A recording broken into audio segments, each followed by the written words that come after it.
আমরা দুই ভাই মিলে চলে গেছিলাম আজ রথের মেলায়।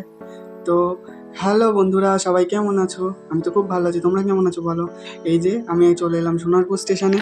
এবার এখান থেকে আমি চলে যাব, বলতে বলতে চলে এসেছি বারুইপুর স্টেশন। আজ স্টেশন বেশ ফাঁকা। এবার এখান থেকে চলে যাই মেলা। এই যে মেলা আসছি বারুইপুরে, এই দেখো কত গাছ, একদম ঢোকার মুখেই এত এত গাছ।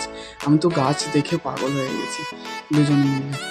তো রায়পুরে এই প্রথম আমার আসা। তো এখান থেকে দেখার পর আমরা এই চলে এসেছি মেলার ভেতর দিকে। আমি যত ভেতর দিকে যাচ্ছি আমি তো অবাক, এত বড় মেলা আমি কোনোদিন দেখিনি। 20 টাকা 30 টাকা মানে জিনিস ভর্তি ভেতরে। কোনটা ছেড়ে কোনটা দেখবে সেটাই হচ্ছে এখানে সব থেকে বড় চ্যালেঞ্জ। তো এরপরে আমরা চলে এসেছিলাম এই দোকানটায়। এখান থেকে আমি একটা ছোট্ট রাম মূর্তি, এই যে এইটা আমি কিনে নিয়েছিলাম রাবিট। তারপরে এই আইসক্রিমটা খেলাম, নতুন আমি ট্রাই করলাম। তারপরে চলে এলাম আমরা এই মোমোর দোকান থেকে মোমো খেলাম। তারপর দুজন মিষ্টি করে দুটো ছবি তুলে নিলাম, হি হি হি।